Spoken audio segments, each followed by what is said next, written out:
कहानी की शुरुआत होती है और हम देखते हैं एक बहुत ही बड़े पहाड़ जैसे इलाके को, जहाँ पे बहुत सारे पेड़ और यहाँ तक एक खाई भी होती है। इस इलाके के अंदर एक खरगोश इधर उधर घूम रहा होता है, लेकिन घूमते घूमते वो जाकर एक जगह पे रुक जाता है और सामने देखता है तो वहां से बहुत ही तेज लाइट आ रही होती है। तो यार हम इसको थोड़ा सा पास से देखते तो हमें पता चलता है ये लाइट असल में एक पेड़ से निकल रही होती है, जो कि यार सच में भाई दिखने में बहुत ही ज्यादा मस्त लग रहा है। और यार हम इस पेड़ को थोड़ा सा पास से देखते हैं तो यार ये क्या भाई, शायद से आप लोगों ने भी नोटिस कर लिया होगा, क्योंकि इस पेड़ के जो ट्रंक है उसके ऊपर एक फेस बना हुआ है और इस फेस की आंखों में से अचानक से लाइट आना शुरू हो जाती है। और फिर उसके बाद ये जोर जोर से खांसना शुरू कर देता है। खांसते खांसते बोलता है कि मैं तो लगभग एकदम घुट के मर गया था। और ये अपने आसपास में देखता है तो चिल्लाता है, क्या ये मैं कहाँ हूँ? ये तो मेरा घर नहीं है, और आखिरकार मैं ये जंगल के अंदर कहाँ से आ गया? फिर इसके बाद ये अपना हाथ हिलाने का कोशिश करता है, लेकिन इसके सामने कुछ वाइन्स रहती है जो कि हिलना थोड़ा थोड़ा शुरू हो जाती है। ये देख के समझ में नहीं पाता है कि आखिरकार ये सब चीज क्या है। और तब ये जोर से चिल्लाता है, मेरे बाल ये तो बहुत ही ज्यादा घने हो चुके हैं, और यार यहाँ पर तो पत्तियां भी है। आखिरकार ये किस तरह का अजीब सा सपना है? शायद से इसलिए क्योंकि मैं आजकल बहुत ही ज्यादा बिजी हूँ, इसलिए सारी अजीब अजीब चीजें मेरे साथ हो रही है। मुझे बस यहाँ पे फिर से सो जाना चाहिए, और जब मैं जगूंगा तो सब कुछ एकदम फिर पहले जैसा ठीक हो जाएगा। और फिर वो ऐसे ही थोड़ा देर कोशिश करता है सोने का, और थोड़ा देर के लिए चुपचाप रहता है, लेकिन फिर चिल्लाकर बोलता है, क्या तुम मुझसे मजाक कर रहे हो? आखिरकार ये हो क्या रहा है? नहीं, मैं एक पेड़ कैसे बन गया? आखिरकार ये क्या हो रहा है? और फिर इसके बाद थोड़ा सा सोचता है और बोलता है कि मुझे याद है, बस मैं थोड़ा सा पानी पी रहा था, और फिर उसके बाद मैं उसके ऊपर ही घुट के मर गया। मतलब यार सच में यार, पानी पीते पीते उसमें घुट के कौन मरता है यार? भाई कम से कम वो ट्रक होता है ना यार, जो सबको ठोक ठोक के सिकाई करता है यार, उसका मदद ले लेता मरने के लिए। भाई पानी पे घुट के मरने का जरूरत था। क्या? इसके बाद ये बोलता है कि ऐसा लग रहा है कि मैं रीइंकारनेट हो चुका हूँ, और आखिरकार मैं ये एक पेड़ क्यों बन गया? आमतौर पे तो ऐसा होता है ना कि जो भी रीइंकारनेशन में आता है वो बहुत ही ज्यादा हैंडसम बन जाता है, वो अपना हैरम बनाता है, लेकिन यहाँ तक तो मेरे पास अपने कुछ हाथ पैर भी नहीं है, और बिना हाथों के आखिरकार मैं वन हैंडेड पुलअप्स कैसे करूंगा? मतलब भाई यार ये यहाँ पर पेड़ बन चुका है और यार अभी भी इसको पुलअप्स की पड़ी है। फिर इसके बाद कहता है कि धत्तेरी की, आखिरकार मैंने ऐसा क्या गलती कर दिया कि मुझे इसका कुछ भुगतने का भी चांस नहीं मिला, और सीधा मैं एक पेड़ ही बन गया। खैर अब क्या ही कर सकते हैं। लेकिन रुको, जो पेड़ होती है उसके पास तो आंखें नहीं होती है ना, तो आखिरकार मैं यहाँ पर ये सारी चीजों को इतना साफ साफ कैसे दिख पा रहा हूँ? और यार यहाँ के ये जो कैनियन है इनका हाइट देखो, ये तो लगभग 100 मीटर से भी ज्यादा होंगे। ऐसा लग रहा है कि मैं दो पहाड़ों के बीच में घिरा हुआ हूँ, और यहाँ पर एक पेड़ के पास तो एक्चुअली में विजन है। ये तो सच में बहुत ही ज्यादा अनएक्सपेक्टेड है, और साथ ही साथ स्मेल भी है, लेकिन ये स्मेल मतलब सूंघना कम, और ऐसा लग रहा है कि ये ज्यादा एक कुछ फीलिंग की तरह है। और यहाँ पर मेरे पास 50 ब्रांचेस भी है, लेकिन अभी के टाइम पर मैं बस यहाँ पर एक ही हिला सकता हूँ, और बाकी के जो 49 हैं, जिसके बाद ये अपना पूरा ताकत लगा के बाकियों को हिलाने का कोशिश करता है, लेकिन यार वो नहीं हिलती। तो फिर ये कहता है कि ऐसा लग रहा है कि ये सब बहुत टाइम से एक ही जगह बैठे बैठे ये सब के सब एकदम नम पड़ चुके हैं, यानी कि सुन पड़ चुके हैं। मैं इनको पूरे अच्छे से कंट्रोल नहीं कर सकता। और यहाँ पर तो मुझे टाइम टाइम पे बहुत सारे जानवरों के चिल्लाने की भी आवाज आ रही है। अगर वो यहाँ पर मेरे पास आते हैं और मुझे तोड़ने की कोशिश करते हैं तो मैं बिल्कुल भी उनसे बच नहीं सकता। बस एक सिंगल वुड पिकर काफी है मुझे मारने के लिए, और हम इसका शकल पे साफ साफ देख सकते हैं इसके मौत का डर। तभी हम लोग देखते हैं भाई आसमान के ऊपर एक प्लेन उड़ रहा था। इसे देखकर ये भी चौंक जाता और कहता है कि क्या ये तो एक बोइंग प्लेन है? ऐसा लग रहा है कि ये एक मॉडर्न दुनिया है, तो शायद जो टाइमलाइन है यहाँ का वो भी सेम होगा। तभी हम देखते हैं इसके आसपास कुछ मक्खियाँ काफी ज्यादा भुनभुनाने लगती है, और यार ये काफी ज्यादा इनकी वजह से बुरा महसूस कर रहा होता है, और कहता है कि ये मक्खियाँ कहीं की। जिसके बाद ये अपना ब्रांच निकालता है और सीधा एक बार में उन दोनों को मार देता है, और कहता है कि तुम दोनों के दोनों बहुत ही ज्यादा चिल्ला रही हो। और तभी इसके पास मैसेज भी आ जाता है डबल किल का, और यार ये मैसेज देखकर ये पहले तो थोड़ा सा शांत रहता है और फिर उसके बाद ये थोड़ा सा शर्माना शुरू कर देता है और कहता है कि डबल किल, जैसा कि मुझसे उम्मीद था। भाई ऐसा लग रहा है कि ये जरूर मरने से पहले गेमर रहा होगा। तभी हम देखते हैं इसके सामने एक मैसेज आता है कि डिंग, तुमने 2 मक्खियों को मार दिया है, इसकी वजह से तुम्हें 0.2 एवोल्यूशन पॉइंट मिलते हैं। इसे देखकर ये एक बार फिर से चौंक जाता है और कहता है कि ये तो एक प्रोजेक्शन है, आखिरकार ये हवा में कहां से टपका। और हम देखते हैं ये असल में एक सिस्टम विंडो रहता है जहां पे इसके इन्फॉर्मेशन लिखा हुआ रहता है। इसका नाम है UGU। इसका जो बॉडी है वो है म्यूटेटेड विलो का। इसका जो लाइफ स्पैन है वो है 20 साल। Evolution point 0.2। इसकी जो एबिलिटी है, पहला तो म्यूटेटेड ब्रांच है जिसका अभी इसने इस्तेमाल करके मक्खियों को मारा। दूसरा एक पैसिव एबिलिटी है जिसकी मदद से ये सूरज की रोशनी की मदद से डेली 0.1 एवोल्यूशन पॉइंट पा सकता है। और दूसरा पैसिव एबिलिटी है कि अगर ये किसी भी जीव को मारता है तो इसको उससे एवोल्यूशन पॉइंट मिलेंगे। ये देखकर ये बोलते हैं कि UGU, ये तो मेरा इंसान वाला नाम है ना। और हम देखते हैं फिर से मैसेज में पूछता है कि क्या तुम अपना ये 0.2 एवोल्यूशन पॉइंट इसको इस्तेमाल करना चाहते हो। ये कहता है कि मुझे 0.1 एवोल्यूशन पॉइंट मिला है एक मक्खी को मारने के लिए और दूसरा मुझे मिला है सनलाइट से। और फिर हम देखते हैं मैसेज में बताता है कि तुम अपने कोई भी पार्ट को इसे स्ट्रेंथन कर सकते हो और अभी के टाइम पे बस ये अपने ब्रांचेस को ये स्ट्रेंथन कर सकता है, जो कि अभी बस इसका एक ही स्ट्रेंथन है 50 में से। तो यार ये कहता है कि ऐसा लग रहा है कि अभी के टाइम पे बस मैं अपने ब्रांचेस है उसी को ही ताकतवर बना सकता हूँ, लेकिन मुझे बस इसको बिना कुछ सोचे समझे ताकतवर नहीं बनाना चाहिए। चलो इसके बारे में पहले थोड़ा सा सोच लेते हैं। और उसके बाद ये थोड़ा सा शांत होकर सोचता है और भाई इसके आसपास में बहुत ही ज्यादा अंधेरे के वजह से सारा का सारा एकदम डरावना सीन रहता है। और उसके बाद ये तुरंत चिल्लाता है कि इन सभी का इस्तेमाल करके इसे ताकतवर बना दो। और हम देखते हैं फिर से मैसेज को जहां पे लिखा हुआ रहता है कि अब इसके 50 में से 3 ब्रांचेस ताकतवर हो चुके हैं। और उसके बाद एकदम पागलों की तरह हंसने लगता है, हा हा हा हा, ऐसा लग रहा है कि ये तो बिल्कुल मेरे हाथ की ही तरह है। और फिर इसके बाद ये थोड़ा सा भाई स्माइल देता है और उसके बाद चिल्लाता है कि मेरे पास मेटल फिस्ट है, जरा यहाँ पे देखो, अब मेरे पास चिंता करने के लिए कुछ भी नहीं है। मतलब यार ऐसा लग रहा है ये कुछ फिल्म या फिर कुछ कार्टून में क्या ड्रामा कर रहा होगा। और तभी ये सामने नोटिस करता है जहां पर एक पूरा का पूरा मधुमक्खी का छत्ता होता है और कहता है कि इनका ये जो बज बज का साउंड है ये बहुत ही ज्यादा है, ऐसा लग रहा है कि तुम्हें अंकल यू का एवोल्यूशन पॉइंट बनना होगा। जिसके बाद ये अपने तीनों के तीनों ब्रांच को एक साथ फेंकता है इनकी तरफ और चिल्लाता है, हा हा हा हा, मर जाओ। और फिर उसके बाद ऐसे करते करते हम आधे महीने बाद का सीन देखते हैं। और यार इस टाइम तक इसके सारे के सारे जो ब्रांचेस है वो सब को सब स्ट्रेंथन हो चुके हैं और ये सबको आराम से अब हिला पा रहा है। और बोलता है कि मेरे सारे के सारे ब्रांचेस अब ताकतवर हो चुके हैं और अब मैं सुपर ब्रेव हूँ। मतलब यार पता नहीं यार ये खुद का इतना तारीफ क्यों कर रहा है। और हम देखते हैं मैसेज में, क्योंकि इसके पास अभी भी 0.3 एवोल्यूशन पॉइंट बची है। फिर यार ये अपने सामने एक पत्थर देखता है और कहता है कि चलो ठीक है। फिर इसके बाद ये सारे के सारे ब्रांचेस को उठाना शुरू करता है और उनके मदद से एक ड्रिल टाइप का बना लेता है, जिसके बाद ये इस ड्रिल को सीधा मारता है उसी रॉक के ऊपर। और भाई इसका ये नाम बोलता है व्हर्लविंड टोर्नेडो चार्ज। और यार सीधा हम देखते हैं इसका हमला जाके वो पत्थर के ऊपर जाके जोर से लगता है और वहां पर एक बहुत ही ज्यादा स्मोक और यार मिट्टी उड़ना शुरू हो जाती है। हम थोड़ा सा पास से देखते हैं तो भाई इसका ये जो ड्रिल है असल में ये पत्थर के पास पहुंच ही नहीं पाता है। इसे देखकर ये थोड़ी देर के लिए तो खुद ही चौंक जाता है अपने पावर को देखकर और बोलता है कि ये जो मतलब इसका अटैक है ये तो इसने पत्थर को छुआ भी नहीं, लेकिन ये जो पत्थर है बस इसका जो एयर वेव्स था उसी से टूट गया। ये जो अटैक है ये तो सच में एक बहुत ही अच्छा किलिंग मूव है। इसके मदद से जो भी दुश्मन रहेंगे मैं उनको मतलब डिस्टेंस का गलत अनुमान लगाऊंगा कि मैं उनके ऊपर नहीं पहुंच सकता, लेकिन जैसे वो मेरे पास आएंगे मैं उनको अचानक से एक बार में ही मार दूंगा। अगर मैं खुद को कंपेयर करूं आधा महीने पहले से तो ये तो सीधा सीधा दिख रहा है कि मैं पहले से काफी ज्यादा लंबा हो चुका हूं। जो आम पेड़ होते हैं वो आमतौर पे इतना ज्यादा तेज बड़े नहीं होते हैं, लेकिन मैं कर रहा हूं। और साथ ही साथ मेरे जो रूट्स हैं मैं महसूस कर सकता हूं कि ये लगातार जमीन के अंदर से एनर्जी को एब्जॉर्ब किए जा रहे हैं। मैं ये कर सकता हूं, अगर मैं चाहे कुछ भी ना करूं फिर भी मैं ताकतवर बन सकता हूं, क्योंकि जो ट्री होते हैं वो सब इस दुनिया के अंदर जितने भी लिविंग थिंग होते हैं उन सभी से सबसे ज्यादा तेज एनर्जी को एब्जॉर्ब करते हैं।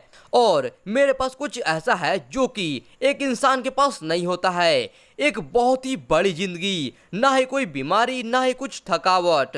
भले ही अभी के टाइम पे मेरा जो लाइफ स्पैन है वो बस 20 साल का ही है, लेकिन जैसे जैसे मैं पॉइंट की मदद से ताकतवर बनते जाऊंगा और जैसे जैसे मैं बड़ा होते जाऊंगा, वैसे करके एक दिन मैं पक्का एक वॉल्ट्री जैसा एग्जिस्टेंस बन जाऊंगा। मुझे ना तो कुछ काम करने की जरूरत है, ना ही पढ़ने की, ना ही खाने की, और ना ही कुछ टेंशन है। अब ये मेरा शुरुआत है सीधा एक गॉड बनने का। वाह, ये तो बहुत ही ज्यादा कूल है। और तभी हम देखते हैं कहीं से एक आवाज आती है चिड़िया के ची ची करने की, और हम देखते हैं इसके सर के ऊपर असल में एक चिड़ियों का घोंसला रहता है। और फिर ये बताता है कि कुछ दिनों पहले जब एक ऊपर ब्रांच था जो कि सूरज की रोशनी को रोक रहा था, तो इसने उसको तोड़ दिया और तभी ये हुआ। असल में एक चिड़िया का घोंसला ऊपर था जो कि आके इसका सर पे गिर गया। और हम देखते हैं ये जो चिड़िया रहती है ऊपर, ये उसके ऊपर तो भाई पूप भी कर देती है। इसकी वजह से ये थोड़ा सा गुस्सा होता है, लेकिन खैर ये चिड़िया के बच्चों को अब करे क्या सकता है। ये बोलता है कि ये जरूर एक पेरेग्रीन फाल्कन है, और ये एक मीडियम साइज के रैप्टर्स होते हैं। जो एक एडल्ट पेरेग्रीन फाल्कन होता है उसका जो बॉडी लेंथ है वो लगभग 41 से 50 सेंटीमीटर तक होता है, और जो उसका विंग स्पैन रहता है वो लगभग भाई 1 मीटर तक रहता है। और ये लगभग 270 से लेकर 360 किलोमीटर पर आवर की स्पीड से उड़ सकते हैं, बहुत ही ज्यादा ऊंचाई के ऊपर। और जो जमीन के ऊपर सबसे ज्यादा तेज चीता होता है वो बस 120 किलोमीटर पर आवर की स्पीड से ही दौड़ सकता है। एक बार सोचो भाई, अगर ये इतना ज्यादा स्पीड में आकर तुम्हारा शिकार करने के लिए आए, यार वो कितना ज्यादा डरावना होगा। और ऊपर से ये पूरा का पूरा दुनिया बहुत ही ज्यादा चेंज हो रहा है, तो यहाँ पर जरूर मेरे जैसे इस दुनिया के अंदर और भी बहुत सारे जीव और भी बहुत सारी चीजें होंगे। और मेरा जो अभी के टाइम पे सबसे बड़ा कमजोरी है वो यही है कि मेरा कुछ एरियल कैपेबिलिटीज नहीं है। अगर मैं इनको अपने काम के लिए टेम कर सकता हूँ तो ये ऐसा रहेगा कि जैसे मेरे पास और भी ज्यादा ताकत बढ़ चुकी है इस दुनिया के अंदर। और अब जबकि ये सारी चीजें हो चुकी है तो अब मैं कुछ ही बदल नहीं सकता। मेरा ये जो दूसरा जिंदगी है जो कि मुझे इतना मेहनत से मिला है, इस बार चाहे ये दुनिया कितना ही ज्यादा खतरनाक हो, मैं इसके अंदर अपना पूरा कोशिश करूंगा जिंदा रहने का। फिर इसके बाद सीन चेंज होता है और हम देखते हैं विंड वुल्फ को, जहां पर यार ये जो वुल्फ है भाई ये बिल्कुल भी नॉर्मल नहीं है, कुछ ज्यादा ही पावरफुल वुल्फ लग रहा है। उसके अलावा हम लोग जाइंट एंट को भी देखते हैं भाई, बहुत ही बड़ी बड़ी चींटियां और यार काफी खतरनाक ये भी दिख रही हैं। उसके बाद हम लोग स्पाइडर क्वीन को देखते हैं जो कि यार ये भी एकदम एक जाइंट रहती है। मतलब यार ये सारे के सारे इतने ज्यादा खतरनाक जीव है। और यार तभी हम देखते हैं इधर एक स्क्वायरल रहती है जो कि कुछ खा रही होती है, और खाते खाते तभी इसके तरफ कुछ अचानक से बढ़ना शुरू होता है और हम देखते हैं एक बहुत ही बड़े हाथ को जो कि आकर भाई पूरा का पूरा एक पेड़ ही उखाड़ लेता है। और हम देखते हैं ये असल में कुछ बहुत ही बड़ा चिंपैंजी या फिर कुछ गोरिल्ला टाइप का रहता है जो कि एक बार में भाई पूरा का पूरा पेड़ ही खा जाता है।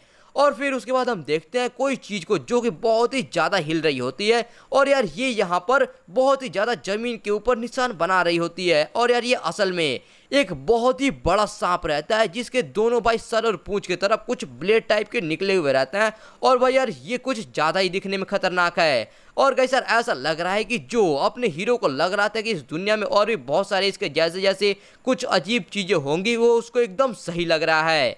फिर इसके बाद हम देखते हैं जमीन के ऊपर एक खरगोश काफी तेज में भाग रहा होता है क्योंकि इसका कुछ पीछा कर रहा होता है। और ये और कुछ नहीं बल्कि अपना हीरो ही रहता है जो कि अपने ब्रांचे से सीधा इसको पकड़ लेता है, और पकड़ने के बाद इसको मार भी देता है। और मैसेज में से पता चलता है कि इसको 0.6 एवोल्यूशन पॉइंट मिल जाते हैं इसको मारने के बाद, और अभी के टाइम पे इसके पास टोटल 0.9 एवोल्यूशन पॉइंट्स रहते हैं। और उसके बाद ये कहता है कि मैंने बहुत ही लंबे टाइम से किसी जानवर को हंट नहीं किया है, चलो अब इसे तुम अपने खाना को समझ सकते हो। जिसके बाद ये इस खरगोश को दे देता है इन चिड़िया के बच्चों को खाने के लिए। और भाई यार ये जैसे ही देता है ये सब के सब तो एकदम टूट पड़ते हैं भाई, एक बार में ही भाई पूरा का पूरा ही खा जाते हैं। भाई ये सीन देखकर यार ये खुद ही बहुत ही ज्यादा डर जाता है और कहते हैं कि वाह ये तो कितना ज्यादा डरावना है। और तभी इसके पास मैसेज आता है कि सनलाइट की वजह से तुम्हें एक 0.1 एवोल्यूशन पॉइंट मिलता है, इसकी वजह से तुम्हारा एवोल्यूशन पॉइंट अब 1 हो चुका है। ये देखकर तो ये बहुत ही ज्यादा खुश होकर हंसने लगता है, कहता है हो आखिरकार मेरा जो एवोल्यूशन पॉइंट है वो मुझे कुछ मिल गया। फिर इसके बाद ये बताता है कि मेरे जो जितने भी ब्रांचेस है 50 वो सब के सब अब ताकतवर हो चुके हैं, और अब अगली बारी है जो मेरे रूट्स है उनको ताकतवर बनाने का।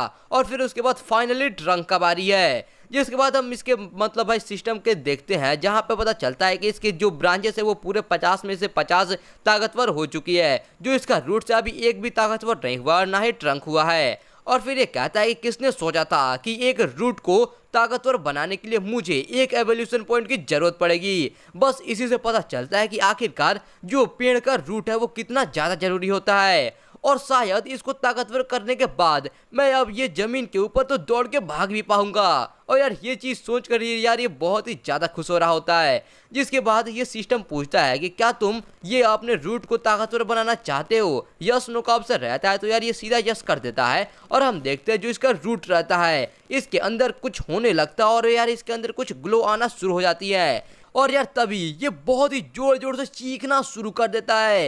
ये बहुत ही जोर से चिल्लाया जा रहा होता है, चिल्लाया जा रहा होता है, सारे ब्रांच को सारे रूट्स को इधर उधर पटक रहा होता है दर्द के मारे। और ये बोलता है कि आखिरकार ये इतना ज्यादा पेनफुल क्यों है। और हम देखते हैं जो इसके ऊपर यहाँ पे चिड़िया का घोंसला था ये भी बहुत ज्यादा हिलना शुरू कर देता है। इसकी वजह से सारे के सारे ये चिड़िया भी एकदम टेंशन में आते हैं कि ये आखिर क्या होने लगा। और उसके बाद हम कुछ टाइम बाद का सीन देखते हैं जहाँ पे फाइनली इसका दर्द रुकता है और ये शांत हो जाता है। और यहाँ पर इसके आसपास का पूरा जमीन एकदम तबाह हो चुका रहता है। और ये कहता है कि ये तो एकदम एक नर्क की तरह दर्द हो रहा था। और यार यहाँ पर ऐसा लग रहा था कि कोई मेरे अंदर इलेक्ट्रिक ड्रिल के अंदर से छेद कर रहा हो। फिर इसके बाद हम देखते हैं इसका जो रूट रहता है ये इसको बाहर निकालता है और बोलता है कि ये तो बहुत ही ज्यादा मोटा हो चुका है। और यार इसका कलर भी थोड़ा सा चेंज हो जाता है। और ये हंसते हुए कहता है कि ये तो ऐसा लग रहा है कि जैसे कोई ब्लैक पाइथन के तरह का हो और इसको मैं आराम से हिला भी सकता हूँ। ये है एवोल्यूशन पॉइंट का पावर। और हम देखते हैं जो इसके रूट है वो 9 में से अब एक ताकतवर बन चुका है। फिर ये बोलता है कि मैं अब अपने ब्रांचेस को और रूट्स को हिला सकता हूँ, लेकिन मेरे ट्रंक के बारे में क्या। अगर बस मैं अपने ये ट्रंक को आसानी से हिला पाऊँ तो फिर मैं आसानी से मूव कर पाऊंगा। जिसके बाद ये अपने जितने भी रूट्स रहते हैं या फिर इनको रहते हैं इन सभी को पूरा ताकत लगा के हिलाने की कोशिश करता है। और अपना एक जो रूट रहता है इसको तो जमीन से बाहर भी निकाल लेता है। लेकिन फिर ये एक बार फिर से जोर से चिल्लाता है और उसके बाद कहता है कि जो मेरा पेड़ का कमर है ये तो ऐसा लग रहा है कि जैसे टूट गया हो। ये तो जो इलेक्ट्रिक ड्रिल था उससे भी ज्यादा दर्दनाक है। अभी के टाइम पे तो मैं हिल भी नहीं सकता तो आखिरकार मैं दौड़ूंगा कैसे। इसके बाद ये प्लान बनाने लगता है कि मेरे जो 8 बिना ताकतवर हुए रूट है मैं उनका इस्तेमाल करूंगा अपने ट्रंक को प्रोटेक्ट करने के लिए, क्योंकि ये अभी के टाइम पर मेरे दिल की तरह है। इसलिए मुझे अभी के टाइम पे इसको एकदम ही सेफ रखना होगा। और तुम अगर यहाँ पर कुछ भी होता है तो फिर मैं तुम्हें एक हिडन वेपन की तरह इस्तेमाल कर सकता हूँ, इसलिए तुम पहले छुप जाओ। और यार ये अपने उस वाले रूट को जमीन के अंदर डाल देता है। और फिर उसके बाद ये थोड़ा सा टेंशन में आ जाता है और कहता है कि अगर ऐसा ही चलता रहा तब तो मेरे जितने भी एवोल्यूशन पॉइंट है वो सारे के सारे इस्तेमाल हो जाएंगे और खत्म हो जाएंगे। ऐसा लग रहा है एक बार मुझे फिर से इसको बचाना पड़ेगा। लेकिन तभी हम बगल में देखते हैं अचानक से कुछ मतलब भाई ब्लास्ट टाइप का होता है, वहां पे कोई चीज रहता है। ये देखकर ही एकदम से चौंकना रहता है और कहता है कौन, जल्दी से बैटल मोड को एक्टिवेट करो। तो दोस्तों इस वाले वीडियो के लिए बस इतना ही। अगर आप लोग इस वाले मानवा का नेक्स्ट पार्ट जल्द से जल्द देखना चाहते हो तो वीडियो का लाइक गोल कंप्लीट कर दो, जो कि है 500 का लाइक गोल। उसके अलावा आप लोग कमेंट बॉक्स के अंदर जाकर नेक्स्ट पार्ट कमेंट कर दो, क्योंकि जितना ही जल्दी लाइक गोल कंप्लीट होगा और जितने ही ज्यादा कमेंट आएंगे मैं उतना ही जल्दी इसका नेक्स्ट पार्ट लेकर आ जाऊंगा। और गाइस सर आप लोग जैसे ही लाइक करते हो आपके कमेंट बॉक्स के ऊपर एक नया हाइप का ऑप्शन आ गया आजकल यूट्यूब के ऊपर, तो आप लोग वो हाइप भी कर देना, क्योंकि इससे वीडियो को वायरल होने में मदद मिलती है, ताकि वीडियो का लाइक गोल जल्दी से जल्दी कंप्लीट हो जाए। और गाइस सर अगर आप लोग चैनल पर नए हो तो चैनल को सब्सक्राइब करके बेल नोटिफिकेशन कॉल पे सेट कर देना, ताकि मैं जैसे इसका नेक्स्ट पार्ट अपलोड करूँ उसका नोटिफिकेशन सबसे पहले आपको मिल जाए। और यार मैं आप लोग को एक और बात बताना चाहता हूँ कि ये जो मानवा है ये असल में मेरे एक सब्सक्राइबर है जिसने मुझे बोला था इसके ऊपर वीडियो बनाने के लिए। और यार मैंने चेक किया, मुझे ये मानवा थोड़ा सही लगा, इसलिए यार मैं इसके ऊपर वीडियो बना रहा हूँ। तो यार अगर आप भी चाहते हो कि मैं आपके भी फेवरेट मानवा के ऊपर वीडियो बनाऊं तो यार आप लोग को मेरे पोस्ट के अंदर जाना होगा, जो कि आप लोग को मेरे चैनल के अंदर जाने के बाद मिल जाएगा। और यार उस पोस्ट के ऊपर आप लोग जाकर अपने फेवरेट मानवा का नाम कमेंट कर दो। लेकिन यार याद रखना कि यूट्यूब के ऊपर किसी और ने इसके ऊपर वीडियो ना बनाया हो, तो यार मैं उसे चेक करूंगा और यार अच्छा लगने पे उसके ऊपर भी वीडियो बना दूंगा। तो चल यार मिलते हैं फिर अपने नेक्स्ट पार्ट के अंदर, तब तक आप सभी लोग को बाय।